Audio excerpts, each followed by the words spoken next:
সম্প্রতি শেষ হওয়া টি-20 বিশ্বকাপের আয়োজন নিয়ে আইসিসির একাধিক বোর্ডের মধ্যে অসন্তোষ তৈরি হয়েছে।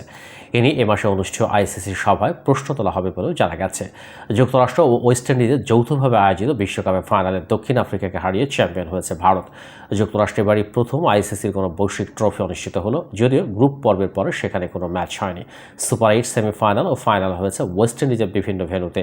ক্রিকেট ভিত্তিক ওয়েবসাইট ক্রিকবাজের এক প্রতিবেদনে বলা হয়েছে, সদ্য সমাপ্ত এই টুর্নামেন্ট নিয়ে সামনের সভায় প্রশ্ন তুলবে আইসিসির একাধিক সদস্য। নিউ ইয়র্কের নাসাউ কাউন্টি স্টেডিয়াম সহ ওয়েস্ট ইন্ডিজের একাধিক পিচ ব্যাটিংয়ের জন্য বেশ চ্যালেঞ্জিং ছিল। টি-20 আদর্শ বিজ্ঞাপন হতে পারে কিনা এমন পিচ বিশ্বকাপ চলার সময়ই এ নিয়ে বিতর্ক তৈরি হয়। যদিও কঠিন পিচের কারণে ব্যাট বলের লড়াইয়ে একটা ভারসাম্য ছিল, সেটিও অনেকে মনে করেন। তবে বিশ্বকাপ জুড়েই লজিস্টিক ঝামেলা পোহাতে হয়েছে সংশ্লিষ্ট সবাইকে।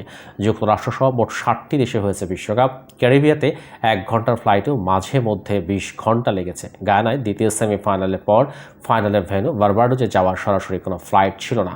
ভারতের বিপক্ষে দ্বিতীয় সেমিফাইনালে খেলেছিল ইংল্যান্ড, তবে গায়ানায় ব্রিটিশ প্রিন্ট মিডিয়ার মাত্র একজন সাংবাদিক উপস্থিত ছিলেন। শেষ পর্যন্ত আইসিসি তাদের চার্টার ফ্লাইটে সাংবাদিকদের গায়ানা থেকে বারবাডোজ আনে, তবে সমর্থকদের স্বাভাবিকভাবেই সে সৌভাগ্য হয়নি। ফাইনালের দর্শক উপস্থিতি ভালো থাকলেও গ্যালারি পূর্ণ ছিল না। গায়ানায় দ্বিতীয় সেমিফাইনালে বৃষ্টি বাগড়া দিয়েছে একাধিকবার, তবে সে ম্যাচের জন্য কোনো রিজার্ভ ডে ছিল না। ভারত আবার টুর্নামেন্ট শুরুর আগে থেকেই জানত সেমিফাইনালে উঠলে তারা কোন মাঠে খেলবে। ইংল্যান্ড ও দক্ষিণ আফ্রিকার সেমিফাইনালে ওঠা নিশ্চিত করলেও তারা কোন মাঠে খেলবে সেটি তাই নিশ্চিত ছিল না। এ নিয়ে বেশ সমালোচনাও করেছেন অনেকে। ভারতীয় উপমহাদেশের বিশেষ করে ভারতের টেলিভিশন দর্শকদের কথা মাথায় রেখে একটি ফাইনাল সহ অনেক ম্যাচই শুরু হয়েছিল স্থানীয় সময় সকাল 10:30। সাধারণত টি-20 ফ্লাড লাইটের নিচে বেশি জমে বলে মনে করেন অনেকে। ভারতের টেলিভিশন দর্শকদের কথা মাথায় রেখে করা এই সূচির ছাপ ছিল ফাঁকা গ্যালারিতেও। অবশ্য এবারই প্রথম 20টি দল নিয়ে হয়েছে টি-20 বিশ্বকাপ, টুর্নামেন্টের ইতিহাসে যা সর্বোচ্চ।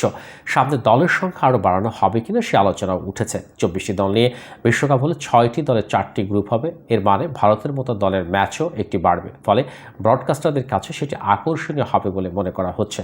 তবে আইসিসির কর্মকর্তারা ক্রিকবাজকে বলেছেন, দলের সংখ্যা বাড়ানোর পরিকল্পনা এখনই তাদের নেই।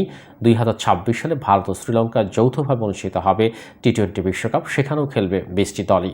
টি-20 বিশ্বকাপের তার পরের দুটি আসর 2028 সালে অস্ট্রেলিয়া ও নিউজিল্যান্ড এবং 2030 সালে যুক্তরাজ্যে স্কটল্যান্ড ও আয়ারল্যান্ডে যৌথভাবে অনুষ্ঠিত হবে। ওই দুটি আসরে দলের সংখ্যা বাড়ানোর সম্ভাবনা অবশ্য এখনই উড়িয়ে দেওয়া যাচ্ছে না।